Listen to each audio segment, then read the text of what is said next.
Hello everyone, welcome back to my channel. Plus 2 Economics textbookile Chapter 2 Theory of Consumer Behavior. ഈ ചാപ്റ്ററിലെ important questions നമുക്ക് നോക്കാം. 2025, 24, 23, 22 ഇത്രയും വർഷങ്ങളിൽ ഈ ചാപ്റ്ററിൽ നിന്ന് ചോദിച്ചിരിക്കുന്ന ക്വസ്റ്റ്യൻസ് ആണ് നോക്കുന്നത്. 2025 1 മാർക്കിന് ചോദിച്ച ചോദ്യം നോക്കാം. The figure shows the leftward shift of demand curve. Identify the cause of the shift from the following. So ഈ ഒരു ഫിഗർ നോക്കിക്കഴിഞ്ഞാൽ ഡിമാൻഡ് കർവ് ലെഫ്റ്റിലേക്ക് ഷിഫ്റ്റ് ചെയ്തേക്കുന്നത് കാണാം അല്ലേ. ഡിമാൻഡ് കർവ് എന്ന് പറയുന്നത് ഇങ്ങനെയുള്ള ഒരു ലൈനില്ലേ, അതാണ്. അത് ലെഫ്റ്റിലേക്കാണ് ഷിഫ്റ്റ് ചെയ്തേക്കുന്നത്. എപ്പോഴാണ് ഡിമാൻഡ് കർവ് ലെഫ്റ്റിലേക്ക് ഷിഫ്റ്റ് ചെയ്യുക, ഇതിൻ്റെ റീസൺ എന്താണ് എന്ന് നോക്കാം. ആൻസർ എന്ന് പറയുന്നത് സി ആണ്, option C. Income of the consumer decreases. Okay, കൺസ്യൂമറിൻ്റെ ഇൻകം ഡിക്രീസ് ചെയ്യുമ്പോൾ ഡിമാൻഡ് കർവ് ലെഫ്റ്റിലേക്ക് മൂവ് ചെയ്യും. അപ്പോൾ കൺസ്യൂമറിൻ്റെ ഇൻകം ഇൻക്രീസ് ചെയ്യുമ്പോൾ എന്തായിരിക്കും സംഭവിക്കുക? നമ്മുടെ ഡിമാൻഡ് കർവ് റൈറ്റിലേക്കായിരിക്കും ഷിഫ്റ്റ് ചെയ്യുക. ഓക്കെ, ഇവിടെ ലെഫ്റ്റിലേക്കാണ്, സോ ആൻസർ ഇവിടെ സി എന്ന് നമ്മൾ പറഞ്ഞു. എന്നാൽ ഇത് റൈറ്റിലേക്കാണ് ഷിഫ്റ്റ് ചെയ്യുന്നതെങ്കിൽ അതിൻ്റെ റീസൺ എന്ന് പറഞ്ഞാൽ കൺസ്യൂമറിൻ്റെ ഇൻകം ഇൻക്രീസ് ചെയ്തു എന്നാണ്. ഇനി വേറെ രണ്ട് ഓപ്ഷൻസ് ഇവിടെ തന്നിട്ടില്ലേ, പ്രൈസ് ഓഫ് ദി പ്രൊഡക്റ്റ് ഇൻക്രീസസും പ്രൈസ് ഓഫ് ദി പ്രൊഡക്റ്റ് ഡിക്രീസസും. പ്രൈസിൻ്റെ ചേഞ്ച്, അതായത് പ്രൈസ് ഡിക്രീസ് ചെയ്യുകയോ അല്ലെങ്കിൽ ഇൻക്രീസ് ചെയ്യുകയോ ഒക്കെ ചെയ്യുകയാണെങ്കിൽ ഈ ഡിമാൻഡ് കർവിൻ്റെ മൂവ്മെൻറ്റിലാണ് മാറ്റം ഉണ്ടാവുള്ളൂ. അതല്ലാതെ ഷിഫ്റ്റ് ചെയ്ത് ഇങ്ങോട്ടോ അല്ലെങ്കിൽ ലെഫ്റ്റിലേക്കോ റൈറ്റിലേക്കോ പോവില്ല. അതിൻ്റെ മൂവ്മെൻറ്റിൽ തന്നെയാണ് ഒരു മാറ്റം ഉണ്ടാവുള്ളൂ. സോ ഇതിന് ആൻസർ ഓപ്ഷൻ സി ആണ്. That is income of the consumer decreases. Okay, ഇനി ഓക്കെ അല്ലേ, അടുത്ത ക്വസ്റ്റ്യൻ നമുക്ക് നോക്കാം. 1 മാർക്ക് ക്വസ്റ്റ്യൻ ആണ്. The inequality P1x1 plus P2x2 less than or equal to M shows dash. P1x1 plus P2x2 equal to M എന്നുള്ള equation നമുക്ക് അറിയാം. അത് എന്തിൻ്റെ ഇക്വേഷനാണ്? ബഡ്ജറ്റ് ലൈൻ ഇക്വേഷനാണ്. ഇവിടെ ശ്രദ്ധിക്കുക, less than or equal to M ആണ്. സോ അവിടെ അതെന്തിൻ്റെ ആൻസറാണ്? അതെന്തിൻ്റെ ഇക്വേഷനാണ്? ബഡ്ജറ്റ് കോൺസ്ട്രെയിൻറ്റിൻ്റെ ഇക്വേഷനാണ് less than or equal to M എന്ന് പറയുന്നത്. ഓക്കെ, സോ നിങ്ങളത് ശ്രദ്ധിക്കണം, തെറ്റിപ്പോകരുത്. ഓക്കെ, ഇനി നമുക്ക് എന്താണ് ബഡ്ജറ്റ് കോൺസ്ട്രെയിൻറ്റ് എന്ന് നമുക്ക് നോക്കാം. ബഡ്ജറ്റ് കോൺസ്ട്രെയിൻറ്റ് എന്ന് പറഞ്ഞു കഴിഞ്ഞിട്ടുണ്ടെങ്കിൽ limitation on the amount of goods and services that a consumer can afford to buy. എന്ന് പറഞ്ഞാൽ നമ്മളുടെ കയ്യിലുള്ള പൈസ, ആ പൈസ ഉപയോഗിച്ച് നമുക്ക് എത്ര വാങ്ങിക്കാൻ പറ്റും എന്നുള്ള ഒരു ലിമിറ്റേഷൻ. ഓക്കെ, നമ്മുടെ കയ്യിലുള്ള പൈസ കാണിക്കേണ്ടതാണ് ഈ എം എന്നുള്ളത്. നമുക്ക് ഒരു സാധനം വാങ്ങിക്കുമ്പോൾ എം, അതായത് നമ്മുടെ കയ്യിലുള്ള പൈസ ഫുൾ കൊടുത്ത് എമ്മിനോട് ഈക്വൽ ആയിട്ട് വാങ്ങിക്കാം, അല്ലെങ്കിൽ ആ പൈസ ഫുള്ള് കൊടുക്കാതെ ഇതിനേക്കാൾ കുറവ് പൈസയ്ക്ക് വാങ്ങിക്കാം. ഒന്നുകിൽ എമ്മിനേക്കാൾ കുറവ് പൈസ, അല്ലെങ്കിൽ എം സെയിം തന്നെ നമ്മുടെ ഫുൾ പൈസ എടുത്ത് വാങ്ങിക്കാം. നമ്മുടെ കയ്യിലുള്ള ഫുൾ പൈസ എടുത്ത് മേടിക്കാം. അതിനേക്കാൾ മേടിക്കാൻ പറ്റുമോ? ഇല്ല. So that is called budget constraint. Budget constraint എന്ന് പറയുമ്പോൾ നിങ്ങൾക്കൊരു എക്സാമ്പിൾ ഞാൻ പറഞ്ഞുതരാം. ഇഫ് യു ഹാവ് 100 rupees, നിങ്ങൾക്ക് 100 രൂപ കയ്യിലുണ്ടെന്ന് വിചാരിക്കുക. നിങ്ങൾക്ക് 2 സാധനങ്ങൾ മേടിക്കണം. ഓക്കെ, അതിൽ ഒരെണ്ണത്തിന് 20 രൂപയാണ്, ഒരെണ്ണത്തിന് 30 രൂപയുമാണ്. ഓക്കെ, അപ്പോൾ നിങ്ങൾ 100 രൂപയുടെ അകത്തുള്ള സാധനങ്ങളെ മേടിക്കുകയുള്ളൂ അല്ലേ. കയ്യിൽ 100 രൂപയും വെച്ചുകൊണ്ട് ഒരു 200 രൂപയുടെയും 500 രൂപയുടെയും നമ്മൾ മേടിക്കുമോ? ഇല്ല, നമ്മൾ ലിമിറ്റ് ചെയ്യും. നമ്മുടെ കയ്യിലുള്ളതിൻ്റെ ഈക്വലായിട്ട്, അതായത് 100 രൂപയുള്ളവൻ ഒന്നുകിൽ 100 രൂപയുടെ മേടിക്കും, അല്ലെങ്കിൽ ലെസ് ദാൻ 100 രൂപയുടെ മേടിക്കും അല്ലേ. അതാണ് less than or equal to കൊണ്ട് ഉദ്ദേശിക്കുന്നത്. നമ്മുടെ കയ്യിൽ ഉള്ള പൈസ വെച്ചിട്ടേ നമ്മൾ മേടിക്കുള്ളൂ. ഇപ്പോൾ 100 രൂപയുള്ള ആൾ ഒരിക്കലും 200 രൂപയുടെ അല്ലെങ്കിൽ 500 രൂപയുടെ മേടിക്കില്ല. അതിനെയാണ് ബഡ്ജറ്റ് കോൺസ്ട്രെയിൻറ്റ് എന്ന് പറയുന്നത്. നമ്മൾ എന്താ മേടിക്കാനുള്ളത് എന്നുള്ളത് നമ്മളുടെ കയ്യിലുള്ള പൈസ വെച്ചിട്ട് അതിനെ ലിമിറ്റ് ചെയ്യുന്നു. അതിനെയാണ് ബഡ്ജറ്റ് കോൺസ്ട്രെയിൻറ്റ് എന്ന് പറയാം. ഓക്കെ, ആ ഇക്വേഷൻ നിങ്ങൾ മറക്കരുത് എന്തായാലും. അതായത് ഇപ്പോൾ P1x1 plus P2x2 less than or equal to M. പിന്നെ ഇവിടെ നോക്കിയേ, ബഡ്ജറ്റ് ലൈൻ ഉണ്ട്. അപ്പോൾ അതിൻ്റെ ഇക്വേഷനും ഓർത്തിരിക്കാം. ബഡ്ജറ്റ് ലൈൻ്റെ ഇക്വേഷൻ എന്താണ്? P1x1 plus P2x2 equal to M. ഇവിടെ less than or equal to M ആണ്. നമ്മുടെ കയ്യിൽ ഉള്ള പൈസയുടെ ഈക്വൽ ആയിട്ടുള്ളത് വാങ്ങിക്കും, അല്ലെങ്കിൽ അതിനേക്കാൾ ലെസ് ദാൻ ഉള്ളത് മേടിക്കും. ക്ലിയർ ആണെന്ന് വിചാരിക്കണം. ഓക്കെ, നെക്സ്റ്റ് 4 മാർക്സിൻ്റെ ക്വസ്റ്റ്യൻ നോക്കാം. A consumer with his income of ₹80 is buying 2 goods, apple and orange. ഒരാൾ അയാളുടെ 80 രൂപയുണ്ട്, അതിൽ 2 ഗുഡ്സ് മേടിക്കുന്നുണ്ട്, ആപ്പിളും ഓറഞ്ചും. The price of apple is ₹10. ആപ്പിളിൻ്റെ പ്രൈസ് 10 രൂപയാണ്. And price of orange is ₹5. Write down the budget line equation. അപ്പോൾ ബഡ്ജറ്റ് ലൈൻ ഇക്വേഷൻ എന്ന് പറയുന്നത് P1x1 plus P2x2 equal to M ആണ്. അപ്പോൾ ഇവിടെ ഈ ക്വസ്റ്റ്യൻ്റെ ബഡ്ജറ്റ് ലൈൻ ഇക്വേഷൻ നമ്മൾ എഴുതണം. അപ്പോൾ അതിനായിട്ട് ആദ്യം തന്നെ P1 എന്ന് പറഞ്ഞിട്ടുണ്ടെങ്കിൽ ആപ്പിളിൻ്റെ പ്രൈസ് 10, P2 ഓറഞ്ചിൻ്റെ പ്രൈസ് ₹5. ഓക്കെ, ആൻഡ് എം എന്ന് പറയുന്നത് 80 രൂപ. ഓക്കെ, അപ്പോൾ നമുക്ക് നോക്കാം. P1x1, അതായത് നമ്മൾ ആദ്യം പറഞ്ഞ P1 എന്ന് പറഞ്ഞാൽ 10 എന്ന് പറഞ്ഞല്ലോ, 10x1 പ്ലസ് P2x2, അതായത് P2 പറഞ്ഞത് 5 ആണ്. So 5x2 equal to 80. M എന്ന് പറയുന്നത് 80 എന്ന് പറഞ്ഞു. സോ അതാണ് എഴുതേണ്ടത്. 10x1 plus 5x2 equal to 80.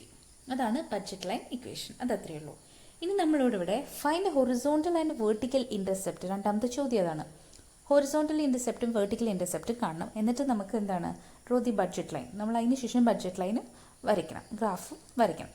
So ഇവിടെ ഹൊറിസോണ്ടൽ ഇൻ്റർസെപ്റ്റ് എങ്ങനെ കാണാമെന്ന് വെച്ചാൽ, നമുക്കിവിടെ എം കിട്ടിയിട്ടുണ്ടല്ലോ, എം ഇവിടെ ഓൾറെഡി ഉണ്ട് 80, അത് ബൈ P1 ചെയ്യണം.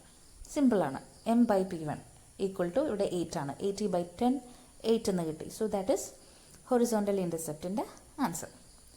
വെർട്ടിക്കൽ ഇൻ്റർസെപ്റ്റ് എന്ന് പറയുന്നത് എം ബൈ P2. ഇവിടെ P2 എത്രയാണ്?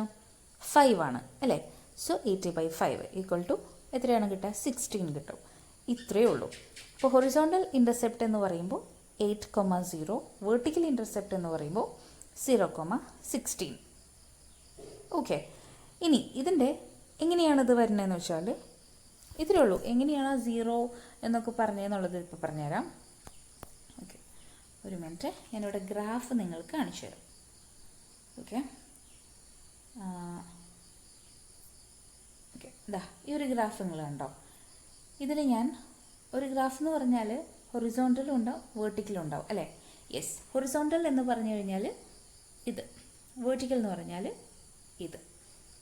0 എന്ന് പറയുന്നത് എവിടെയാണ്? ഇവിടെയാണ് അല്ലേ. സോ ഹൊറിസോണ്ടൽ ഇതും വെർട്ടിക്കൽ ഇതുമാണ്. അപ്പോൾ ഇവിടെ പറഞ്ഞിരിക്കുന്നത് നമുക്ക് നോക്കണം. ഹൊറിസോണ്ടലിൽ കിടക്കേണ്ടത് 8ഉം 0ഉം ആണ്. അപ്പോൾ ഹൊറിസോണ്ടലിലെ 8ഉം 0ഉം നമുക്കിപ്പോൾ വരയ്ക്കാം. ഓക്കെ, ഹൊറിസോണ്ടലിലെ ഇവിടെ നോക്കിയേ, ഇവിടെ നമ്മൾ 1 കിട്ടും. ഓക്കെ, 1 2 3 4 5 6 7 8. ഞാനിവിടെ ചുമ്മാ റഫായിട്ട് എഴുതിക്കണേ. പിന്നെ വെർട്ടിക്കലിൽ എത്ര വരെയാണ് എഴുതാൻ പറയണേ? 16 വരെ. 0 to 16 ആണ് അല്ലേ.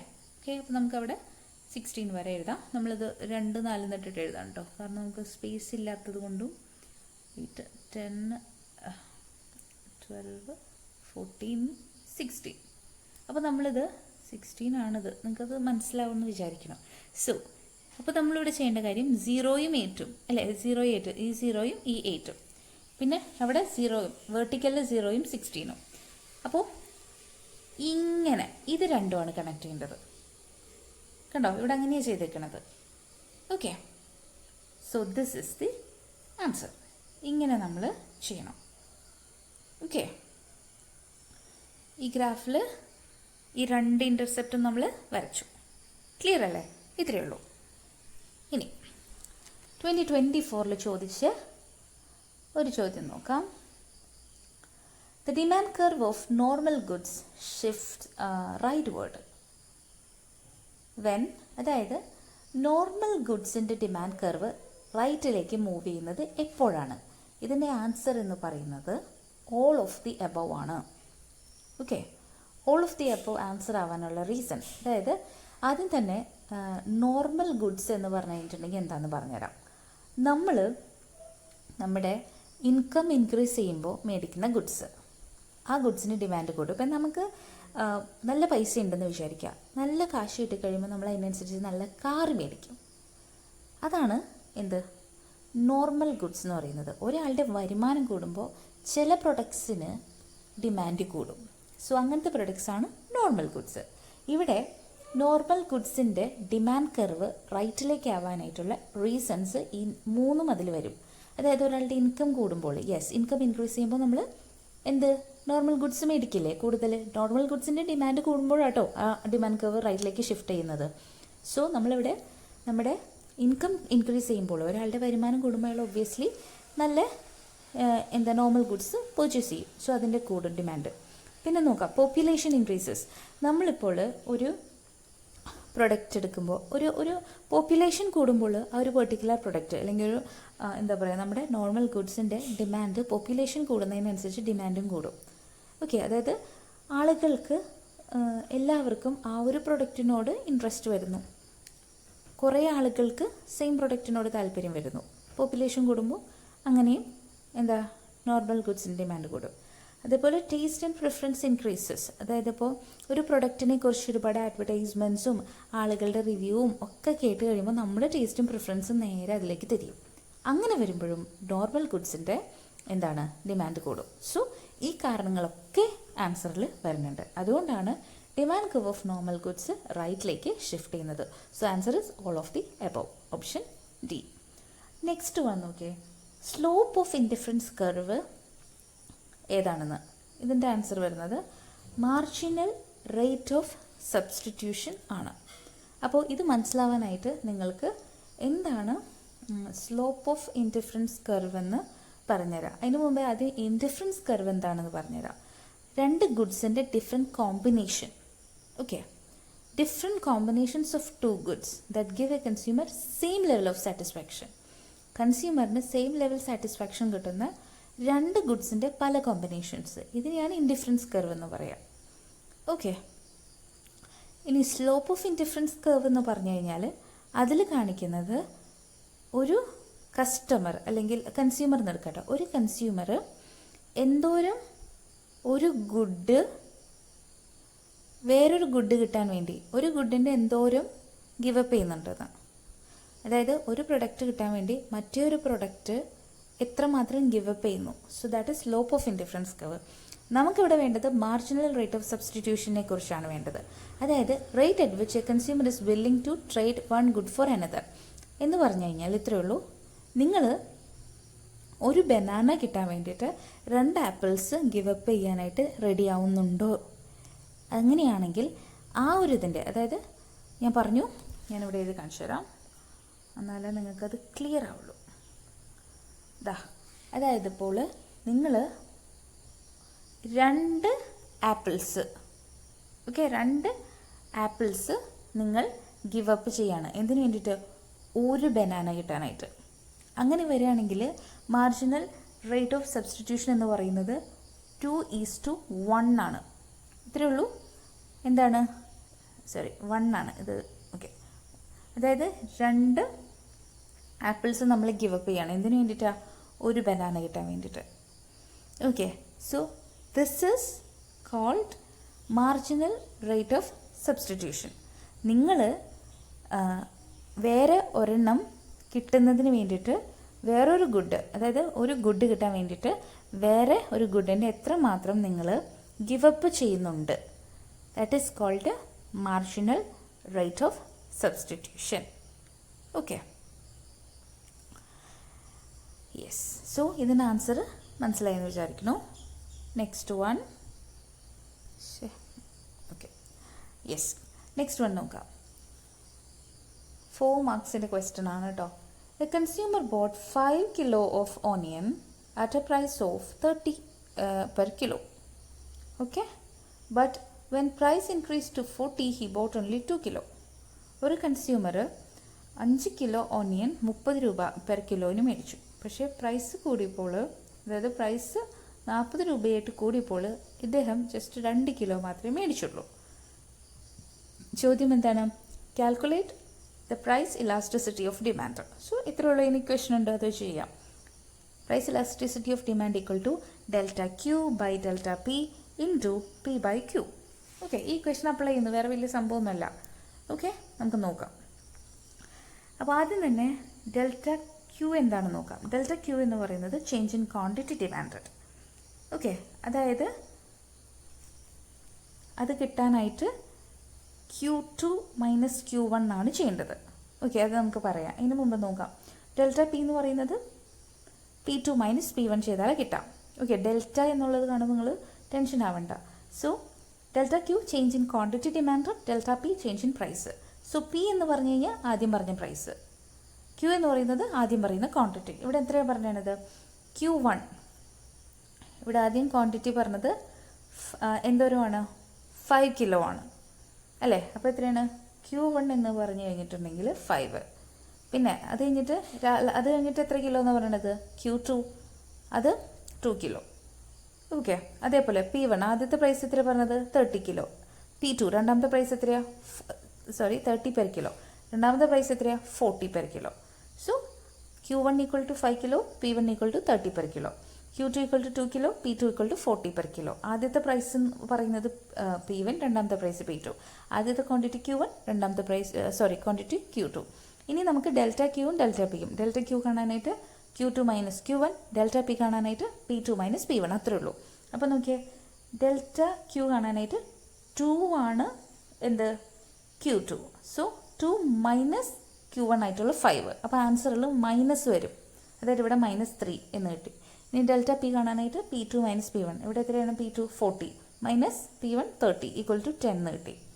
ഓക്കെ, ഇനി നമുക്കിത് ബാക്കി സ്റ്റെപ്പ് ചെയ്യണം. അതായത് delta Q by delta P into P by Q. Delta Q എത്രയാണ്? -3 ബൈ ഡെൽറ്റ പി എത്രയാണ്? 10 ഇൻറ്റു പി എത്രയാണ് നമുക്ക് കിട്ടിയേക്കുന്നത്? നമ്മൾ ആദ്യം പറഞ്ഞത് പി എന്ന് പറയുന്നത് 30 അല്ലേ? ബൈ ക്യൂ എത്രയാണ്? Q1 ആട്ടോ ഉദ്ദേശിക്കുന്നത്, ദാറ്റ് ഇസ് 5 ഈക്വൽ ടു എത്ര വരും നോക്കാം? -3/10 ഇൻറ്റു 30/5 എത്രയാണ്? 6. നമുക്കിവിടെ ആൻസർ കിട്ടുന്നത് 1.8. ഓക്കെ, ഇത്രയേ ഉള്ളൂ. സിമ്പിളായിട്ട് നമുക്ക് ഇതിൻ്റെ ആൻസർ ചെയ്യാൻ പറ്റും. ഓക്കെ, ഇവിടെ നമുക്ക് എന്ത് കിട്ടി? നമുക്കിവിടെ പ്രൈസ് ഇലാസ്റ്റിസിറ്റി ഓഫ് ഡിമാൻഡ് കിട്ടി. ഇനി അടുത്തത് നോക്കാം. Name any 2 factors affecting elasticity of demand for A good. ഒരു ഗുഡിൻ്റെ ഇലാസ്റ്റിസിറ്റി ഓഫ് ഡിമാൻഡിനെ എഫക്റ്റ് ചെയ്യുന്ന ഫാക്ടേഴ്സ് എന്തൊക്കെയാണ്? അപ്പോൾ ഇലാസ്റ്റിസിറ്റി ഓഫ് ഡിമാൻഡ് എന്ന് പറഞ്ഞിട്ടുണ്ടെങ്കിൽ എന്താണെന്ന് നിങ്ങൾക്ക് ഇപ്പോൾ ഡൗട്ട് വരും അല്ലേ? ഇത്രയേ ഉള്ളൂ. അതായത് നമ്മൾ പ്രൈസ് മാറുമ്പോൾ, ഒരു പ്രൊഡക്റ്റിൻ്റെ പ്രൈസ് മാറുമ്പോൾ പല രീതിയിൽ അത് നമ്മൾ ഇൻഫ്ലുവൻസ് ചെയ്യും അല്ലേ? ഇവിടെ പറഞ്ഞത് ആദ്യം 30 രൂപയായിരുന്നു, അത് 40 കണ്ടോ? മാറ്റം കണ്ടോ? ആ മാറ്റം നമ്മളെയും എഫക്റ്റ് ചെയ്യില്ലേ? യെസ്. സോ അത് പല ആ ഒരു മാറ്റത്തിനെയാണ് പ്രൈസ് ഇലാസ്റ്റിസിറ്റി ഓഫ് ഡിമാൻഡ് എന്ന് പറയുന്നത്. പ്രൈസിൽ മാറ്റം വരുമ്പോൾ ഡിമാൻഡിലും വ്യത്യാസം വരും. നമ്മളപ്പോൾ വിചാരിക്കും ഇതേപോലത്തെ തന്നെ വേറെ വല്ല സബ്സ്റ്റിറ്റ്യൂട്ട് അവൈലബിൾ ആണോ, അല്ലെങ്കിൽ നമ്മളുടെ കയ്യിൽ പൈസ ഉണ്ടോ എന്ന് ചിന്തിക്കും, അല്ലെങ്കിൽ ഇത് ശരിക്കും എനിക്ക് ആവശ്യമുള്ളതാണോ എന്ന് ചിന്തിക്കും അല്ലേ? പ്രൈസ് വ്യത്യാസം വരുമ്പോൾ എൻ്റെ ഡിമാൻഡിലും ചേഞ്ച് വരും. അതിനെയാണ് എന്ത് പറയുന്നത്? ഈ ഇലാസ്റ്റിസിറ്റി ഓഫ് ഡിമാൻഡ് എന്ന് പറയുന്നത്.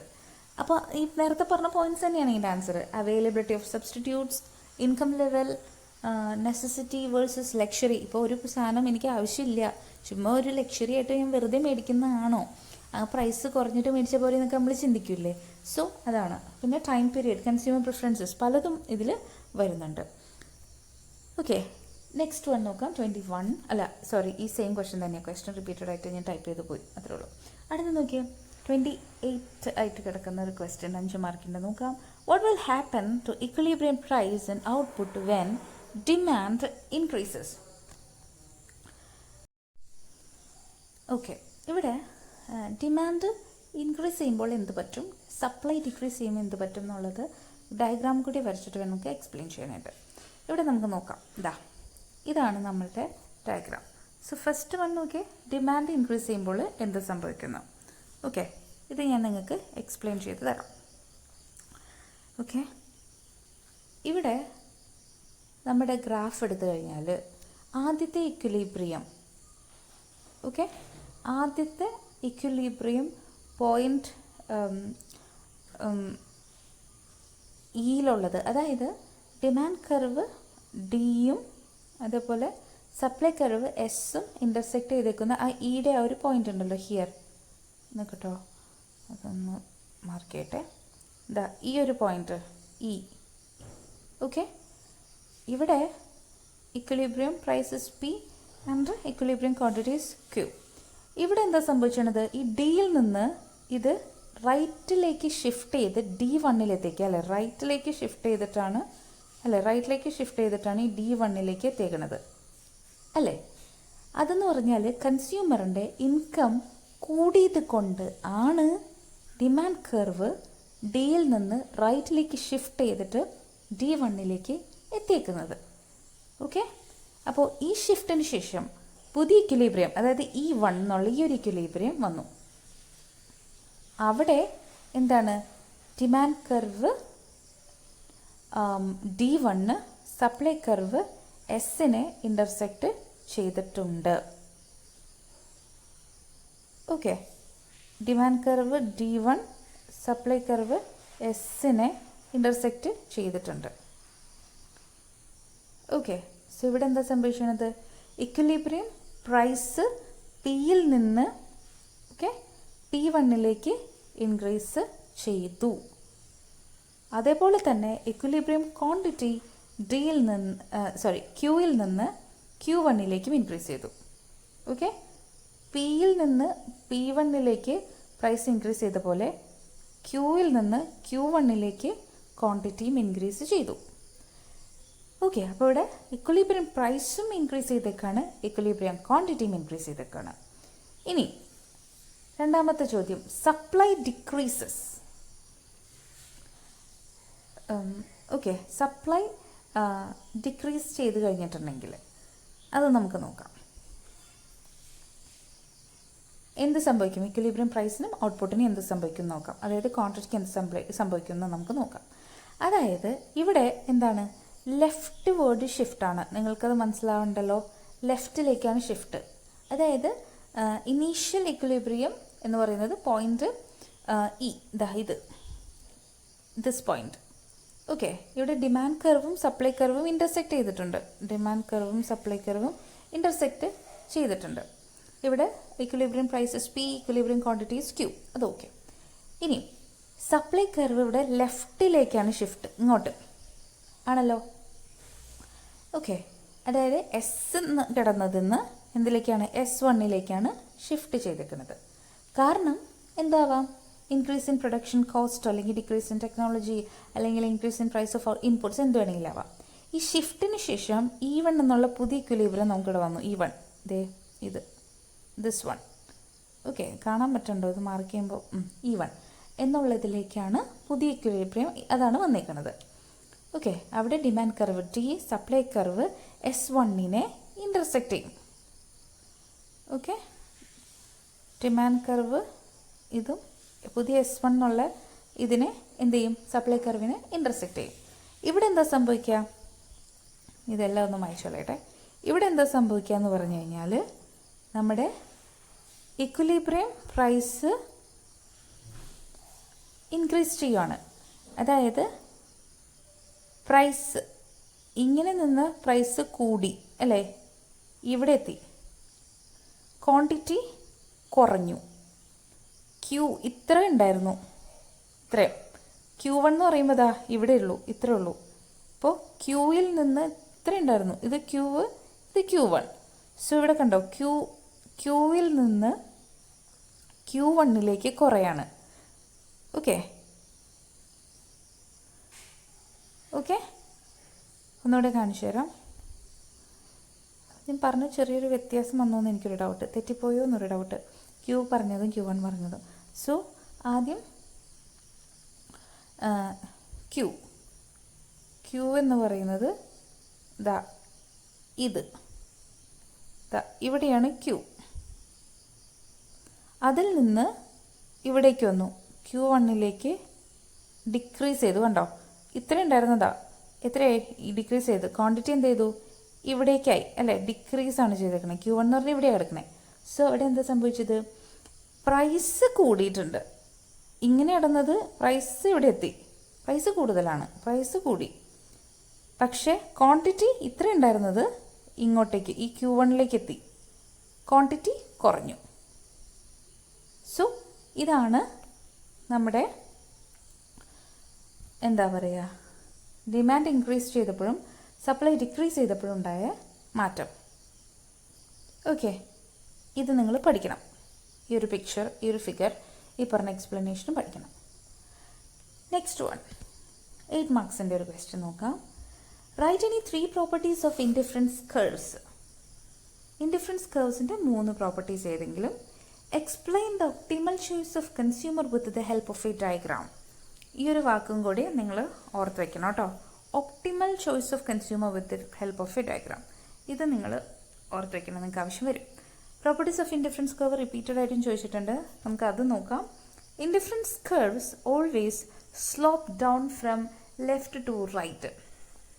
ഓക്കെ, ഇൻഡിഫറൻസ് കർവ് എന്ന് പറയുമ്പോൾ എപ്പോഴും ലെഫ്റ്റിൽ നിന്ന് റൈറ്റിലേക്കാണ്. ഈ ഒരു പിക്ചർ നോക്കിയാൽ നിങ്ങൾക്കത് മനസ്സിലാവും.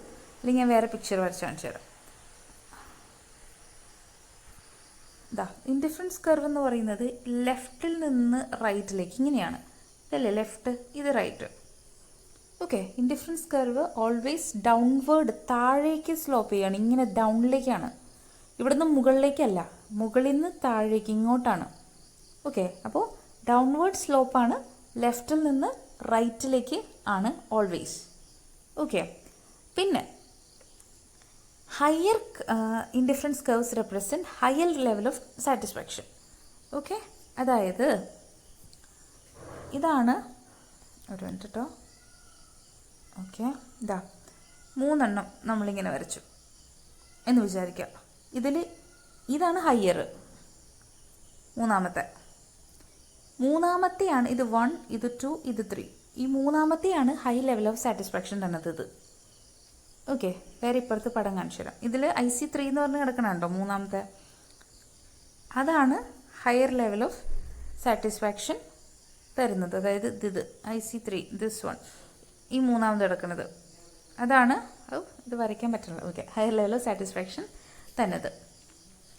Next one, convex to indifference curves are always convex to origin. അല്ലേ, ഒറിജിൻ എന്ന് പറയുന്നത് നമ്മുടെ ഈ പറയുന്ന ഇവിടെ നിന്ന് കോൺവെക്സ് ആണ്. ഇങ്ങനെ കർവ്, ഇതാണ് ഒറിജിൻ.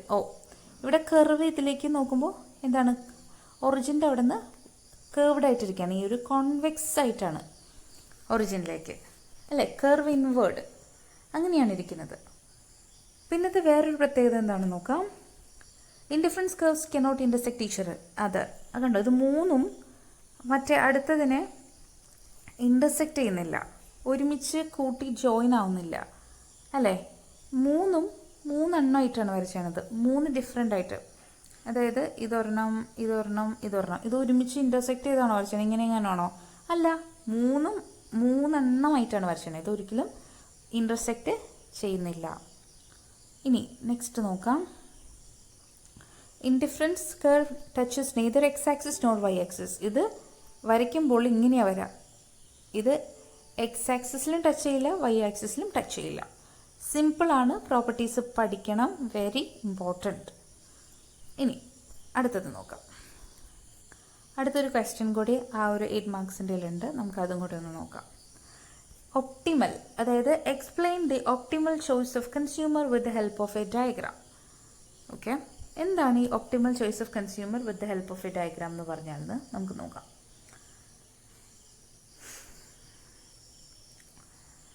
ഓക്കെ,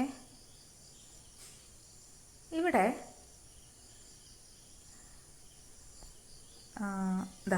ഈ ഒരു ഇമേജ് കണ്ടോ, ഈ ഒരു ഫിഗർ, ഇത് നിങ്ങൾ എന്തായാലും പഠിച്ചിരിക്കണം.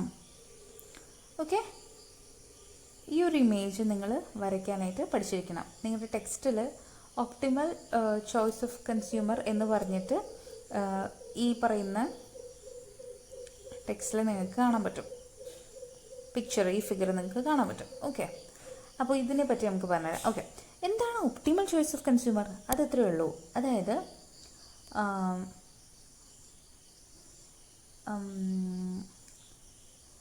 എവിടെയാണ് നമ്മുടെ കൺസ്യൂമറിന് കൂടുതൽ ഹാപ്പിനെസ്, പൈസ ചിലവാക്കിയതിൽ നിന്ന് കൂടുതൽ ഹാപ്പിനെസ് കിട്ടുന്നത്? സിംപ്ലി അത്രയേ ഉള്ളൂ.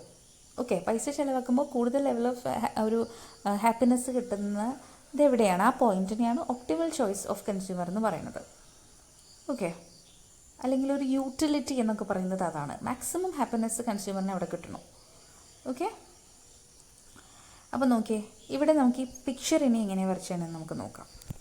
ഓക്കെ ഓക്കെ, ആദ്യം തന്നെ ഞാൻ പെൻ ഇതിൽ നിന്ന് എടുക്കട്ടെ. ഓക്കെ, യെസ്, ഇവിടെ നമുക്കുള്ളത് IC1, IC2, IC3 3 indifference curves നമ്മൾ കണ്ടു അല്ലേ? ഓക്കെ, ഇവിടെ നമുക്ക് 2 ആക്സിസ് കാണാമല്ലോ. X ആക്സിസിൽ ഗുഡ് 1ഉം Y ആക്സിസിൽ ഗുഡ് 2 എന്നും കാണാം കേട്ടോ. ഞാനിത് സൂം ചെയ്തുതരാം. ഇതാ സൂം ചെയ്തപ്പോൾ കാണാം. Okay, X axis good 1, Y axis good 2 എന്ന് നമ്മൾ ഗുഡ് 2 നമ്മൾ കണ്ടു. ഓക്കെ, ഇനി ഇവിടെ എത്ര കർവ്ഡ് ലൈൻസ് ഉണ്ട്? IC1, IC2, IC3 3 മൂന്നും റെപ്രസെൻ്റ് ചെയ്യുന്നത് 3 ഇൻഡിഫറൻസ് കർവ്സ് ആണ്. ഓക്കെ, അതിൻ്റെ കൂടെ തന്നെ ഒരു സ്ട്രെയിറ്റ് ലൈൻ എയിൽ നിന്ന് ബിയിലേക്ക് കാണാമോ? കാണാം. That is called budget line. Okay, ഇനി ഇതിൽ ഏത് ലൈനിലാണ് ആ E എന്ന് പറയുന്നത്, ഏത് കർവിലാണ് ആ E എന്ന് പറയുന്നത്, ആ ബഡ്ജറ്റ് ലൈൻ വന്നേക്കുന്നത്? IC2. ഓക്കെ, ആ പോയിൻ്റാണ് optimal choice of the consumer. ഇവിടെയാണ് നമ്മുടെ ബഡ്ജറ്റ് കൺസ്ട്രെയിൻ്റ് വെച്ച് നോക്കുമ്പോൾ, നേരത്തെ നമ്മൾ പറഞ്ഞത് നമ്മുടെ ഉള്ള പൈസ വെച്ചിട്ട് നമ്മൾ സാധനങ്ങൾ വാങ്ങിക്കുമ്പോൾ മാക്സിമം ലെവൽ ഓഫ് സാറ്റിസ്ഫാക്ഷൻ കൺസ്യൂമറിന് കിട്ടുന്നത് IC2യിലാണ്. കണ്ടോ, എയിൽ നിന്ന് ബിയിലേക്ക് ബഡ്ജറ്റ് ലൈനിനെ നമ്മൾ വരച്ചു. എവിടെയാണ് അവിടെ ആ E എന്നുള്ള പോയിന്റ് മാർക്ക് ചെയ്തേക്കുന്നത്? IC2യിലാണ്. ബഡ്ജറ്റ് ലൈൻ IC2യിൽ കണക്ട് ചെയ്തിട്ടാണ് എയിൽ നിന്ന് ബിയിലെത്തിയേക്കുന്നത്. എന്നിട്ട് ഒരു പോയിന്റ് E എന്ന് നമ്മൾ ഇട്ടു അല്ലേ? സോ എന്നിട്ട് നമ്മളിങ്ങനെ ഡോട്ടഡ് ലൈൻസ് വരച്ചിട്ടുണ്ട് X ആക്സിസിലേക്കും Y ആക്സിസിലേക്കും. സോ ആ ഒരു E എന്ന് പറയുന്ന പോയിന്റ് ഉണ്ടല്ലോ, അതാണ് ഒപ്റ്റിമൽ ചോയ്സ്. ഓക്കെ, അവിടെ ബഡ്ജറ്റ് ലൈൻ എന്ന് പറയുന്നത് എന്താ പറയുക, ആ ഒരു കർവിൽ മാത്രം എന്താ പറയുക ടച്ച് ചെയ്തേക്കാണ് അല്ലേ? IC2 എന്ന് പറയുന്ന കർവിൽ മാത്രം ബഡ്ജറ്റ് ലൈൻ ടച്ച് ചെയ്തേക്കാണ്. സോ അതിന് നമ്മൾ എന്താ പറയുക, ടാൻജൻ്റ് എന്ന് പറയാം. അതായത് നമ്മൾ ഇങ്ങനെ പറയും, നമ്മുടെ budget line is tangent to IC2 എന്ന് പറയും. കാരണം ടാൻജൻ്റ് എന്ന് പറഞ്ഞാൽ ഏത് പോയിന്റിലാണ് ആ ഒരു എന്താ പറയുക ലൈൻ ടച്ച് ചെയ്തേക്കുന്നത്. ഇവിടെ ഏതാണ്, ഏത് പോയിന്റിലാണ്? IC2 അല്ലേ? സോ എയും ബിയും വരച്ചു. E എന്നുള്ള പോയിന്റ് IC2യിലാണ്. സോ ഇവിടെ budget line is tangent to IC2. ഇവിടെ എന്താണ്, ഹയസ്റ്റ് അല്ലെങ്കിൽ മാക്സിമം ലെവൽ ഓഫ് സാറ്റിസ്ഫാക്ഷൻ കൺസ്യൂമറിന് കിട്ടുന്നത് എവിടെയാണ്? ഈ പോയിന്റിലാണ്, IC2യിലാണ്. ഈ പടം വെരി ഇമ്പോർട്ടൻ്റ് ആണ്, പഠിച്ചിരിക്കണം. ക്ലിയർ ആണെന്ന് വിചാരിക്കണം. നെക്സ്റ്റ് ഒരു മാർക്കിൻ്റെ ഒരു ക്വസ്റ്റ്യൻ നോക്കാം. If consumers income increases, demand for inferior goods dash. കൺസ്യൂമറിൻ്റെ ഇൻകം കൂടിക്കഴിഞ്ഞാൽ ഇൻഫീരിയർ ഗുഡ്സിൻ്റെ ഡിമാൻഡ് എന്ത് സംഭവിക്കും? ഓക്കെ, അപ്പോൾ ഇതിൻ്റെ ആൻസർ പറയണമെന്നുണ്ടെങ്കിൽ നമ്മൾ ആദ്യം തന്നെ എന്താണ് ഇൻഫീരിയർ ഗുഡ്സ് എന്ന് മനസ്സിലാക്കണ്ടേ. What is that inferior goods? Inferior goods എന്ന് പറഞ്ഞു കഴിഞ്ഞിട്ടുണ്ടെങ്കിൽ നമ്മൾ നേരത്തെ ഇതുപോലെ ഒരു ഗുഡിൻ്റെ പേര് പഠിച്ചിട്ടോ. അതെന്താണ്? Normal goods. ഓക്കെ, അതുപോലെ തന്നെ ആ ഒരു ഐഡിയ വെച്ച് നമുക്ക് കണക്ട് ചെയ്ത് പഠിക്കാവുന്നതാണ് ഇൻഫീരിയർ ഗുഡ്സ്. ഇൻഫീരിയർ ഗുഡ്സ് എന്ന് പറഞ്ഞിട്ടുണ്ടെങ്കിൽ നമ്മുടെ വരുമാനം കൂടിക്കഴിയുമ്പോൾ നമ്മൾ അതിനോട് ഒരു താല്പര്യം കാണിക്കില്ല. അതാണ് ഇൻഫീരിയർ ഗുഡ്സ് എന്ന് പറഞ്ഞു കഴിഞ്ഞാൽ. ഓക്കെ, ഇപ്പോൾ നമ്മൾ ഫാസ്റ്റ് ഫുഡൊക്കെ, അതായത് ഇപ്പോൾ നമ്മുടെ വരുമാനം കൂടുമ്പോൾ നമ്മൾ കൂടുതൽ ഹെൽത്തിയർ ആൻഡ് പ്രീമിയം ആയിട്ടുള്ള ഫുഡ് കഴിക്കാൻ നോക്കില്ലേ? അല്ലാണ്ട് സാധാ ഫുഡ് കഴിക്കുമോ? ഇല്ല. നമ്മുടെ വരുമാനം കുറയുമ്പോൾ വരുമാനം കൂടുമ്പോൾ കുറയുമ്പോഴല്ല, വരുമാനം കൂടുമ്പോൾ ഡിമാൻഡ് കുറയുന്ന ചീപ്പ്, ലോ ക്വാളിറ്റി, അല്ലെങ്കിൽ നമ്മൾ വരുമാനം കൂടുമ്പോൾ ഒരിക്കലും പബ്ലിക് ട്രാൻസ്പോർട്ടേഷൻ യൂസ് ചെയ്യുമോ? ഇല്ല. സോ അങ്ങനെ നമ്മൾ വരുമാനം കൂടുമ്പോൾ ഡിമാൻഡ് കുറയുന്ന ഗുഡ്സിനെയാണ് ഇൻഫീരിയർ ഗുഡ്സ് എന്ന് പറയാം. അപ്പോൾ ഇവിടെ നോക്കാം, നമ്മുടെ ഒരാളുടെ ഇൻകം ഇൻക്രീസ് ചെയ്യുമ്പോൾ ഇൻഫീരിയർ ഗുഡിൻ്റെ ഡിമാൻഡ് എന്ത് പറ്റും? ഒബ്വിയസ്ലി അത് കുറയും, ഡിക്രീസ് ചെയ്യും. ഈ സിമ്പിൾ അല്ലേ? നമ്മൾ എന്തിൻ്റെ പുറകെ പോകും? നോർമൽ ഗുഡ്സിൻ്റെ പുറകെ പോകും, ലക്ഷറി ആയിട്ടുള്ളതിൻ്റെ പുറകെ പോകും. വരുമാനം കൂടുമ്പോൾ ഒരിക്കലും ചീപ്പ് ക്വാളിറ്റി ഗുഡ്സിൻ്റെ പുറകെ പോവില്ല. സോ വരുമാനം കൂടുമ്പോൾ ഇൻഫീരിയർ ഗുഡ്സിൻ്റെ demand decrease. C, answer C. Easy question ആണ്. Next, write down any two features of indifference curve. നേരത്തെ നമ്മൾ പറഞ്ഞതാണ്.